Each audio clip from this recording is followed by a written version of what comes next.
ओम श्री परमात्मने नमः। यथार्थ गीता श्रीमद् भगवद गीता उपशम।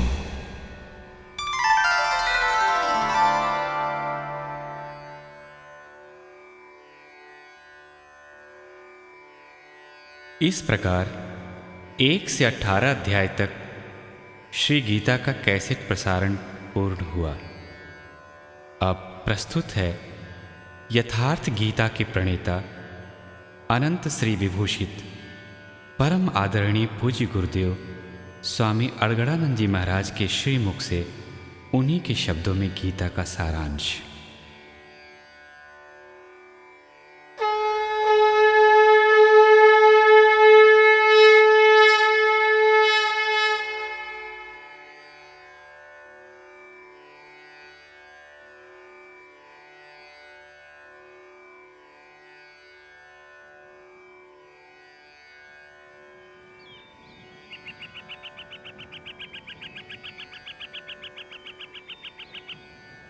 आदरणीय संपूर्ण धराधाम के निवासियों, परम श्रेय शाश्वत शांति के स्रोत श्री गीता के मूल प्रश्न पर विचार। प्रायः टीकाओं में लोग नई बात खोजते हैं, किंतु वस्तुतः सत्य तो सत्य है। वह न नया होता है और न पुराना पड़ता है। सत्य अपरिवर्तनशील है, तो कोई दूसरा कहे भी क्या? यदि कहता है तो उसने पाया नहीं। प्रत्येक महापुरुष यदि चलकर उस लक्ष्य तक पहुंच गया तो एक ही बात कहेगा। वह समाज के बीच दरार नहीं डाल सकता। यदि डालता है तो सिद्ध है उसने पाया नहीं। श्री कृष्ण भी उसी सत्य को कहते हैं जो पूर्व मनुष्यों ने देखा था, पाया था, और भविष्य में होने वाले महापुरुष भी यदि पाते हैं तो यही कहेंगे। महापुरुष और उनकी कार्य प्रणाली। महापुरुष दुनिया में सत्य के नाम पर फैली और सत्य सी प्रतीत होने वाली कुरीतियों का शमन करके कल्याण का पथ प्रशस्त कर देते हैं। ये पथ भी दुनिया में पहले से रहता है, किंतु उसी के समांतर उसी की तरह भासने वाले अनेक पथ प्रचलित हो जाते हैं। उनमें से सत्य को छांटना कठिन हो जाता है कि वस्तुतः सत्य है क्या। महापुरुष सत्य स्थित होने से उनमें सत्य की पहचान करते हैं, उसे निश्चित करते हैं और उस सत्य की ओर अभिमुख होने के लिए समाज को प्रेरित करते हैं।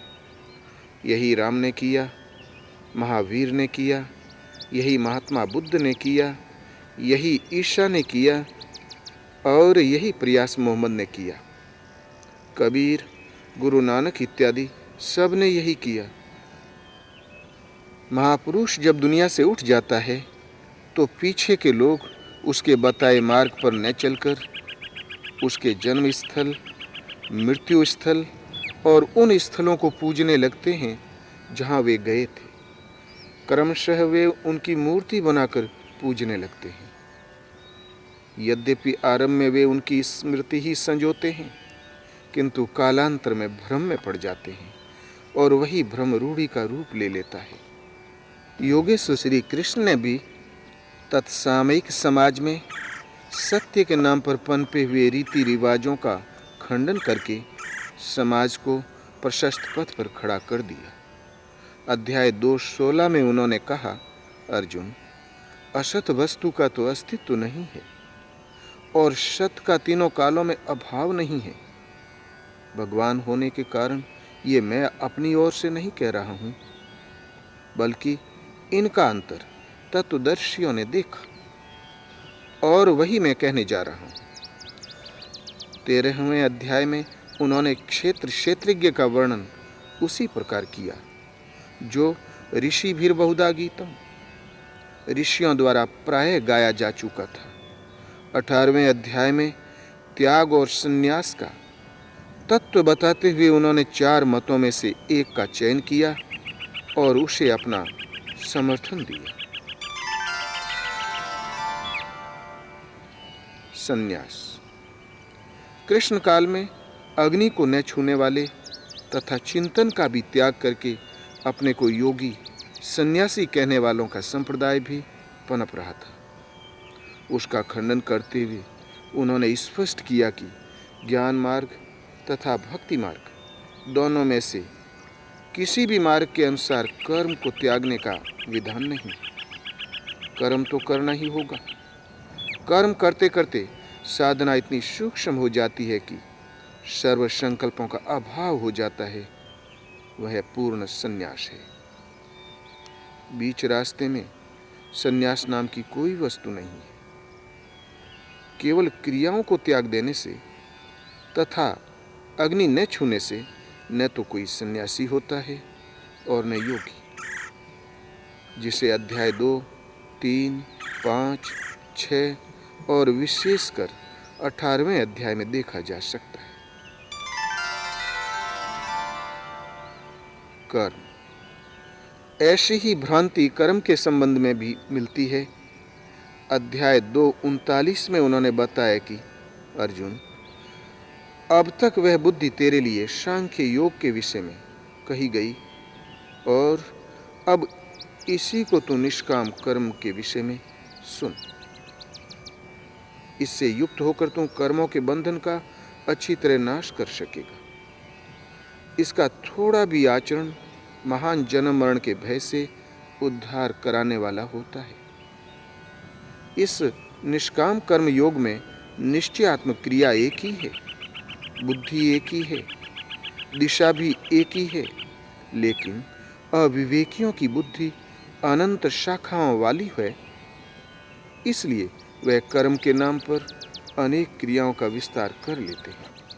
अर्जुन, तू नियत कर्म कर, अर्थात क्रियाएं बहुत सी हैं, वे कर्म नहीं है। कर्म कोई निर्धारित दिशा है। कर्म कोई ऐसी वस्तु है जो जन्म जन्मांतरों से चले आ रही शरीरों की यात्रा का अंत कर देता है। यदि एक भी जन्म लेना पड़ा तो यात्रा पूरी कहाँ हुई। यज्ञ। वह नियत कर्म है कौन सा? श्री कृष्ण ने स्पष्ट किया कि यज्ञार्थात कर्मणो अन्यत्र लोकोयम कर्म बंधनः। अर्जुन, यज्ञ की प्रक्रिया ही कर्म है। इसके अतिरिक्त दुनिया में जो कुछ किया जाता है वह इसी लोक का बंधन है, न कि कर्म। कर्म तो इस संसार बंधन से मोक्ष दिलाता है। अब वह यज्ञ क्या है जिसे क्रियान्वित करें तो कर्म संपादित हो। अध्याय 4 में श्री कृष्ण ने 13-14 तरीके से यज्ञ का वर्णन किया, जो सब मिलाकर परमात्मा में प्रवेश दिलाने वाली विधि विशेष का चित्रण है। योग की क्रिया है जो श्वास से, ध्यान से, चिंतन और इंद्रिय संयम इत्यादि से सिद्ध होने वाला है। श्री कृष्ण ने यह भी स्पष्ट कर दिया कि भौतिक द्रव्यों से इस यज्ञ का कोई संबंध नहीं है। भौतिक द्रव्यों से सिद्ध होने वाले यज्ञ अत्यल्प है। आप करोड़ का ही हवन क्यों न करें। संपूर्ण यज्ञ मन और इंद्रियों की अंतः क्रिया से सिद्ध होने वाले हैं। पूर्ण होने पर यज्ञ जिसकी सृष्टि करता है, उस अमृत तत्व की जानकारी का नाम ज्ञान है। उस ज्ञानामृत का पान करने वाले योगी सनातन ब्रह्म में प्रवेश पा जाते हैं। जिसमें प्रवेश पाना था पा ही लिया, तो फिर उस पुरुष का कर्म किए जाने से कोई प्रयोजन नहीं है। इसलिए यावन मात्र कर्म उस साक्षात्कार सहित ज्ञान में शेष हो जाते हैं। कर्म करने के बंधन से वह मुक्त हो जाता है। इस प्रकार निर्धारित यज्ञ को कार्य रूप देना कर्म है। कर्म का शुद्ध अर्थ है आराधना। इस नियत कर्म, यज्ञार्थ कर्म अथवा तदर्थ कर्म के अतिरिक्त गीता में अन्य कोई कर्म नहीं है। इसी पर श्री कृष्ण ने स्थान स्थान पर बल दिया। अध्याय 6 में इसी को उन्होंने कार्यम कर्म कहा। अध्याय 16 में बताया कि काम, क्रोध और लोभ के त्याग देने पर ही वह कर्म आरंभ होता है जो परम श्रेय को दिलाने वाला है। सांसारिक कर्मों में तो जो जितना व्यस्त है उसके पास काम, क्रोध और लोभ उतने ही अधिक सजे सजाए दिखते हैं। इसी नियत कर्म को उन्होंने शास्त्र विधानोक्त कर्म की संज्ञा दी। गीता अपने में पूर्ण शास्त्र है। सर्वोपरि शास्त्र वेद है। वेदों का सार उपनिषद है और उन सब का सारांश योगेश्वर श्री कृष्ण की यही वाणी गीता है। 17वें और 18वें अध्याय में भी शास्त्र विधि से निर्धारित कर्म, नियत कर्म, कर्तव्य कर्म और पुण्य कर्म से इंगित करके उन्होंने बारंबार दृढ़ाया कि नियत कर्म ही परम कल्याणकारक है।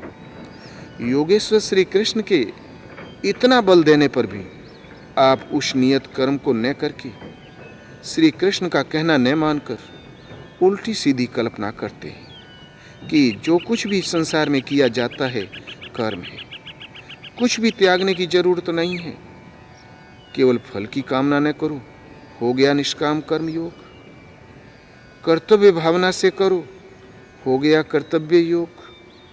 कुछ भी करो, नारायण को समर्पण कर दो, हो गया समर्पण योग। इसी प्रकार यज्ञ का नाम आते ही हम भूत यज्ञ, पितृयज्ञ, पंचयज्ञ, विष्णु के निमित्त किया जाने वाला यज्ञ गढ़ लेते हैं और उसकी क्रिया में स्वाहा बोलकर खड़े हो जाते हैं। यदि श्री कृष्ण ने स्पष्ट न कहा हो तो हम कुछ भी करें, यदि बताया है तो जितना कहा है उतना ही मान ले, किंतु हम मान नहीं पाते। विरासत में अनेक रीति रिवाज, पूजा पद्धतियाँ हमारे मस्तिष्क को जकड़े हुए हैं। बाह्य वस्तुओं को कदाचित हम बेचकर भाग भी सकते, किंतु यह पूर्वाग्रह मस्तिष्क में बैठकर हमारे साथ चलते हैं। श्री कृष्ण के शब्दों को भी हम उन्हीं के अनुरूप ढालकर ग्रहण करते हैं। युद्ध। यदि यज्ञ और कर्म दो प्रश्न ही यथार्थ समझ लें तो युद्ध, वर्ण व्यवस्था, वर्ण संकर, ज्ञान योग, कर्म योग अथवा संक्षेप में संपूर्ण गीता ही आपकी समझ में आ जाए। अर्जुन लड़ना नहीं चाहता था। वह धनुष फेंककर रथ के पिछले भाग में बैठ गया, किंतु योगेश्वर श्री कृष्ण ने एकमात्र कर्म की शिक्षा देकर कर्म को केवल दृढ़ाया ही नहीं, बल्कि अर्जुन को उस कर्म पर चला भी दिया। युद्ध हुआ, इसमें संदेह नहीं। गीता के 15-20 श्लोक ऐसे हैं जिनमें बार बार कहा गया, अर्जुन तू युद्ध कर, किंतु एक भी श्लोक ऐसा नहीं है जो बाहरी मार काट का समर्थन करता हो। द्रष्टव्य है अध्याय 2, 3, 11, 15 और 18, क्योंकि जिस कर्म पर बल दिया गया वह था नियत कर्म, जो एकांत देश के सेवन से, चित्त को सब ओर से समेट कर ध्यान करने से होता है। यदि गीतोक्त कल्याण युद्ध करने वालों के लिए ही है तो आप गीता का पिंड छोड़ दें। आपके समक्ष अर्जुन जैसी युद्ध की कोई परिस्थिति तो है नहीं।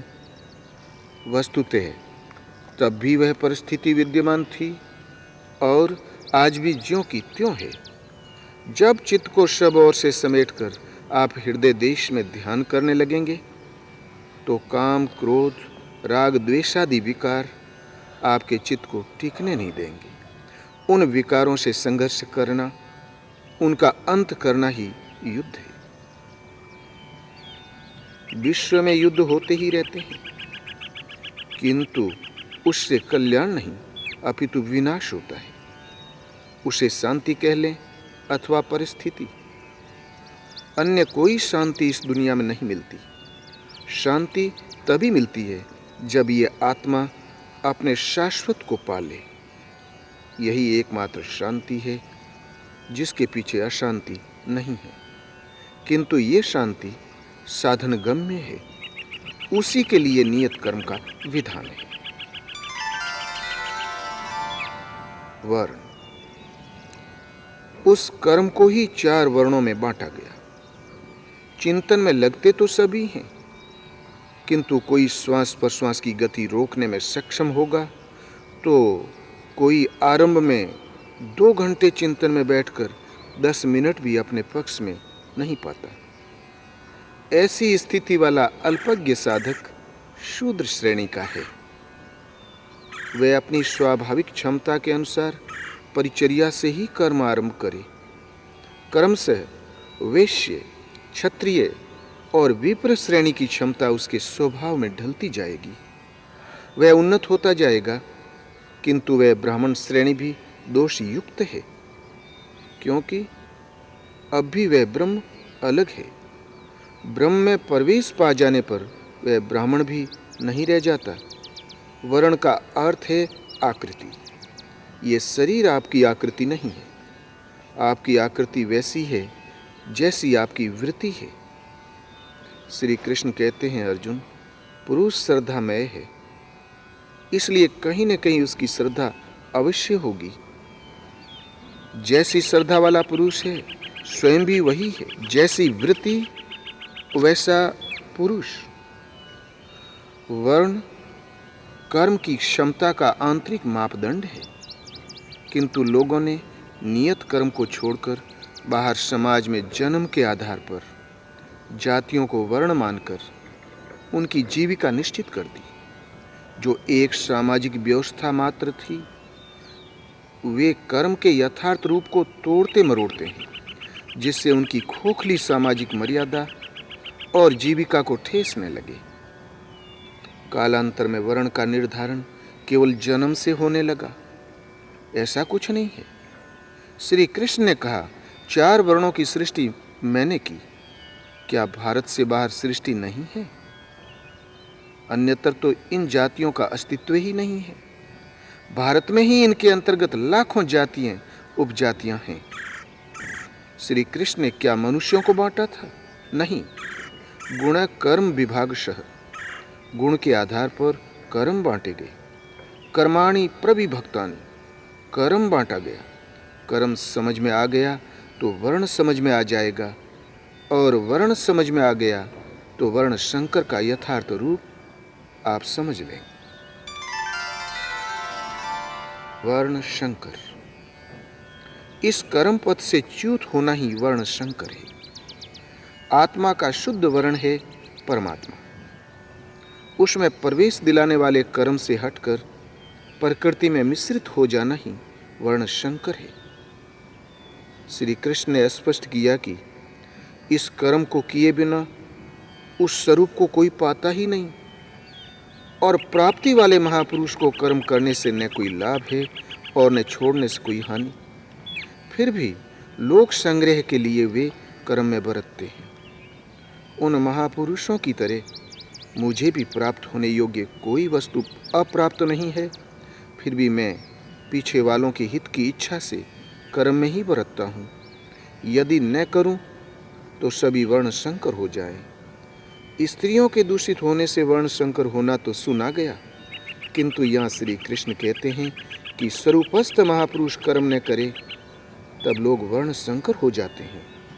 उस महापुरुष की नकल करके आराधना बंद कर देने से वे प्रकृति में भटकते रहेंगे, वर्ण संकर हो जाएंगे, क्योंकि इस कर्म को करके ही उस परम निष्कर्म्य की स्थिति को, अपने शुद्ध वर्ण परमात्मा को पाया जा सकता है।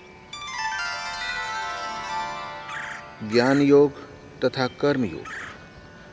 कर्म एक ही है, नियत कर्म, आराधना, किंतु उसे करने के दृष्टिकोण 2 हैं। अपनी शक्ति को समझकर हानि लाभ का निर्णय लेकर इस कर्म को करना ज्ञान योग है।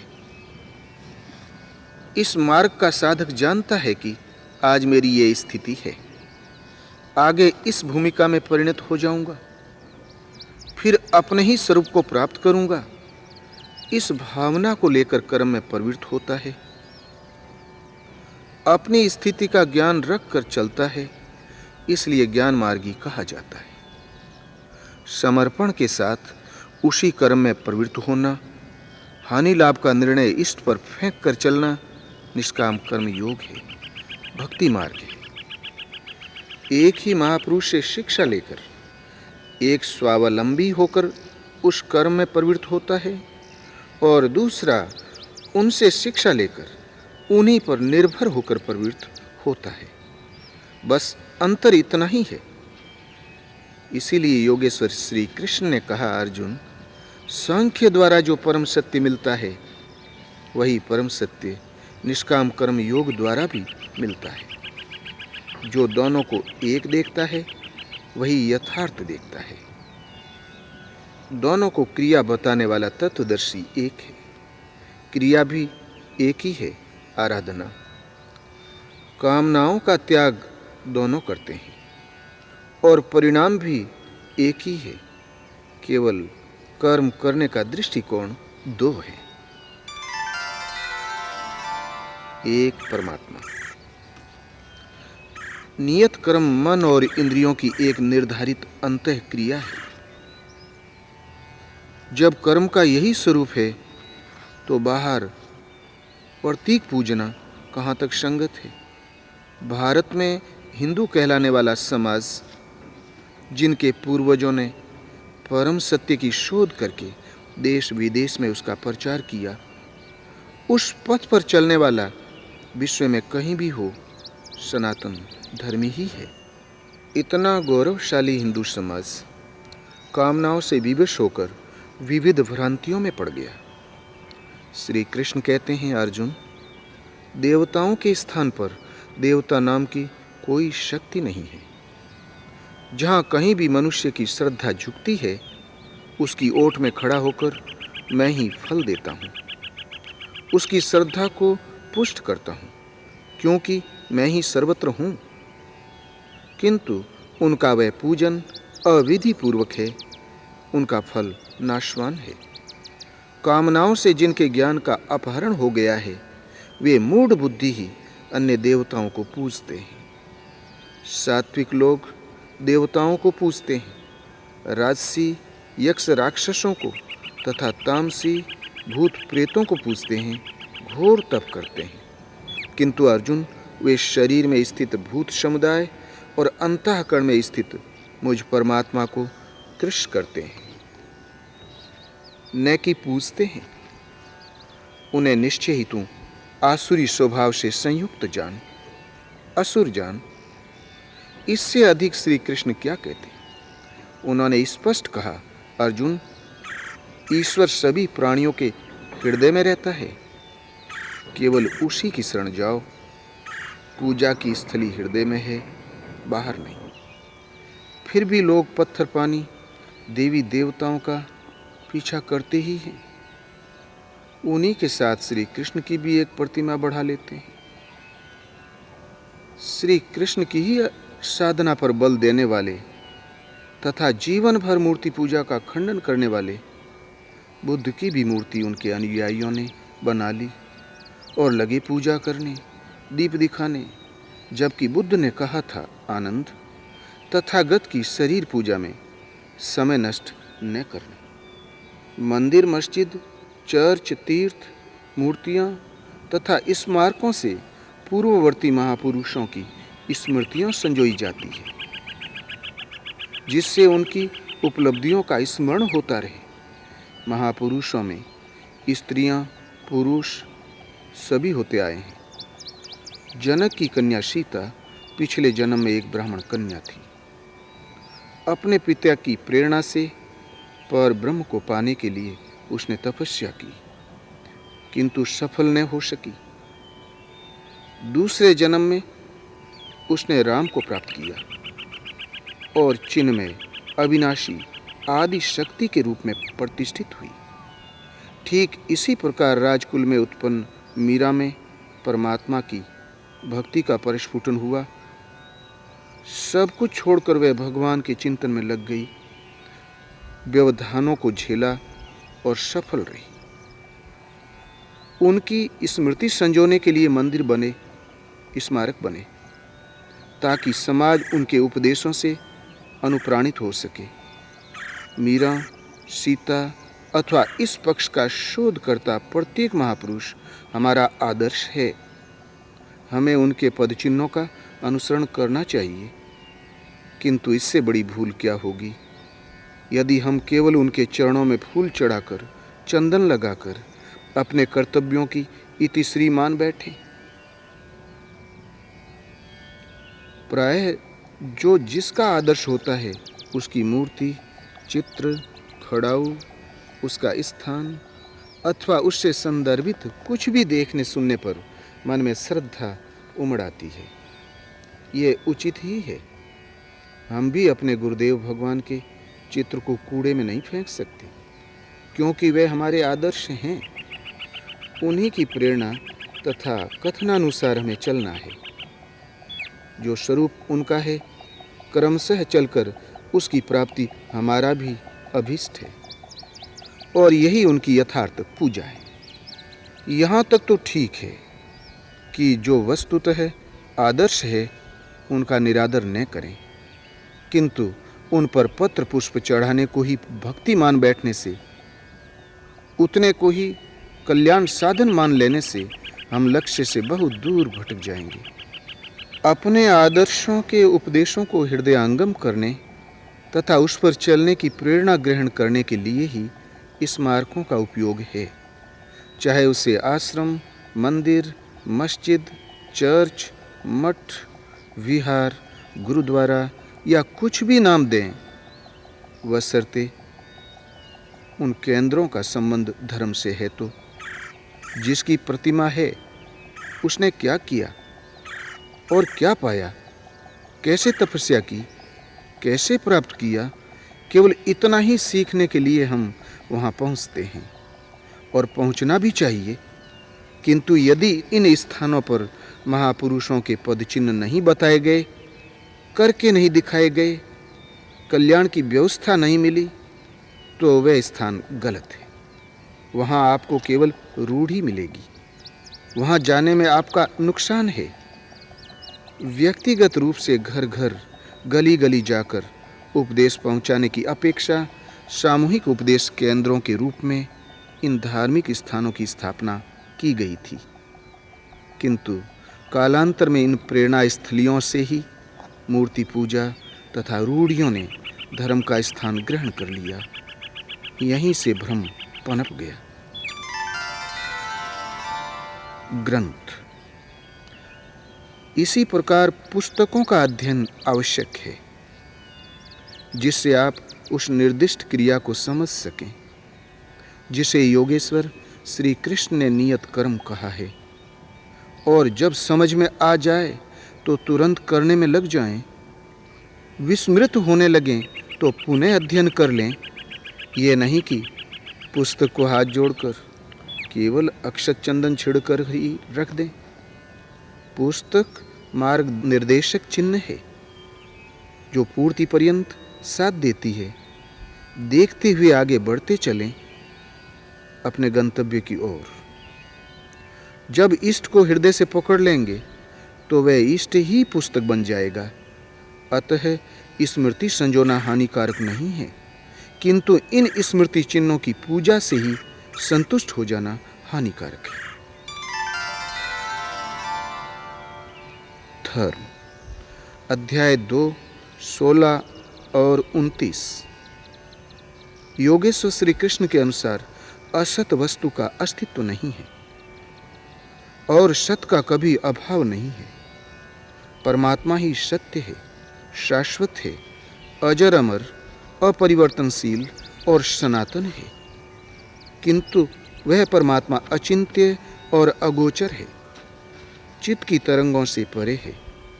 अब चित्त का निरोध कैसे हो? चित्त का निरोध करके उस परमात्मा को पाने की विधि विशेष का नाम कर्म है।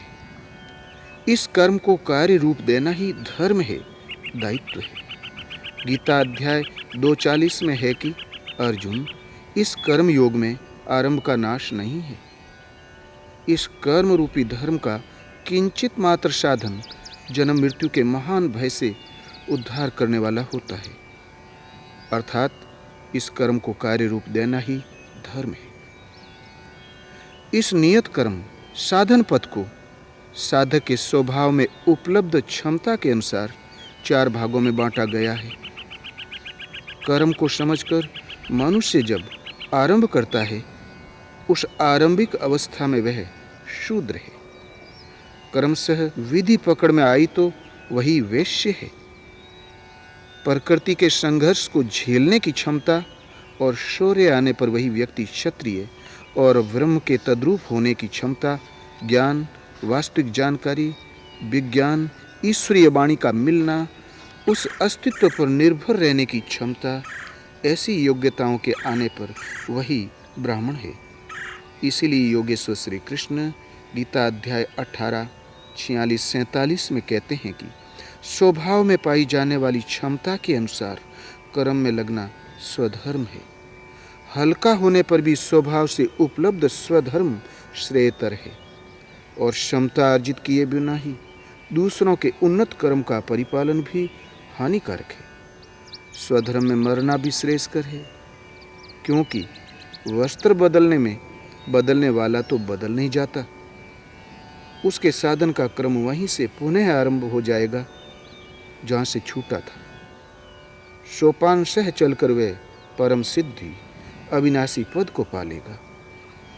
इसी पर पुनः बल देते हैं कि जिस परमात्मा से सभी प्राणियों की उत्पत्ति हुई है, जो सर्वत्र व्याप्त है, स्वभाव से उत्पन्न हुई क्षमता के अनुसार उसे भली भांति पूजकर मानव परम सिद्धि को प्राप्त हो जाता है। अर्थात निश्चित विधि से एक परमात्मा का चिंतन ही धर्म है। धर्म में प्रवेश किसको है? इसे करने का अधिकार किसे है? इसे स्पष्ट करते हुए योगेश्वर ने बताया कि अर्जुन, अत्यंत दुराचारी भी यदि अनन्य भाव से मुझे भजता है, अनन्य अर्थात अन्य न, मुझे छोड़कर अन्य किसी को भी न भजकर केवल मुझे भजता है, तो क्षिप्रम भवति धर्मात्मा, वह शीघ्र ही धर्मात्मा हो जाता है।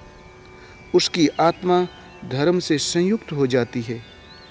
अतः श्री कृष्ण के अनुसार धर्मात्मा वह है जो एक परमात्मा में अनन्य निष्ठा से लग गया है। धर्मात्मा वह है जो एक परमात्मा की प्राप्ति के लिए नियत कर्म का आचरण करता है। धर्मात्मा वह है जो स्वभाव से नियत क्षमता के अनुसार परमात्मा की शोध में संलग्न है। अंत में कहते हैं कि सर्वधर्मान परित्यज्य मामेकम शरणम व्रज। अर्जुन, सारे धर्मों की चिंता छोड़कर एक मेरी शरण में हो जा। अतः एक परमात्मा के प्रति समर्पित व्यक्ति ही धार्मिक है। एक परमात्मा में श्रद्धा स्थिर करना ही धर्म है। उस एक परमात्मा की प्राप्ति की निश्चित क्रिया को करना धर्म है। इस स्थिति को प्राप्त महापुरुष, आत्मतृप्त महापुरुषों का सिद्धांत ही सृष्टि में एकमात्र धर्म है। उनकी शरण में जाना चाहिए कि उन महापुरुषों ने कैसे उस परमात्मा को पाया, किस मार्ग से चले। वह मार्ग सदा एक ही है। उस मार्ग से चलना धर्म है। धर्म मनुष्य के आचरण की वस्तु है। वह आचरण केवल एक है। व्यवसायत्मिका बुद्धि ही रेके है कुरुनंदन 2:41। इस कर्म योग में निश्चयात्मक क्रिया एक ही है। इंद्रियों की चेष्टा और मन के व्यापार को संयमित कर आत्मा में प्रातपर ब्रह्म में प्रवाहित करना। धर्मांतरण। सनातन धर्म के आदि देश भारत में कुरीतियां यहाँ तक पनपी कि मुसलमानों के आक्रमण के समय उनका धर्म आक्रामकों के हाथ का एक ग्रास चावल खाने से, 2 घूंट पानी पीने से नष्ट होने लगा। धर्म भ्रष्ट घोषित हजारों हिंदुओं ने आत्महत्या कर ली। धर्म के लिए वे मरना जानते थे, लेकिन धर्म समझें तब तो। धर्म तो हो गया छुई मुई। छुई मुई का पौधा छूने पर मुरझा जाता है। किंतु छूटते ही पनप जाता है। उसका सनातन धर्म तो ऐसा मुरझाया कि कभी नहीं पनपा। जिस सनातन आत्मा को भौतिक वस्तुएं स्पर्श भी नहीं कर पाती, वह कहीं छूने खाने से नष्ट होती हैं। आप तलवार से मरे, धर्म छूने से मर गया। क्या सचमुच धर्म नष्ट हुआ था? कदापि नहीं। धर्म के नाम पर कोई कुरीति पल रही थी, वह नष्ट हुई। गृहस्थों का अधिकार। प्रायः लोग पूछते हैं कि जब कर्म का यही स्वरूप है जिसमें एकांत देश का सेवन, इंद्रिय संयम, निरंतर चिंतन और ध्यान करना है, तब तो गीता गृहस्थों के लिए अनुपयोगी है। तब तो गीता केवल साधुओं के लिए है। किंतु ऐसा कुछ भी नहीं है। गीता मूलतः उनके लिए है जो इस पथ का पथिक है, और अंशतः उसके लिए भी है जो इस पथ का पथिक बनना चाहता है। गीता मानव मात्र के लिए समान आशय रखती है। सद्गृहस्थों के लिए तो इसका विशेष उपयोग है, क्योंकि वहीं से कर्म आरंभ होता है।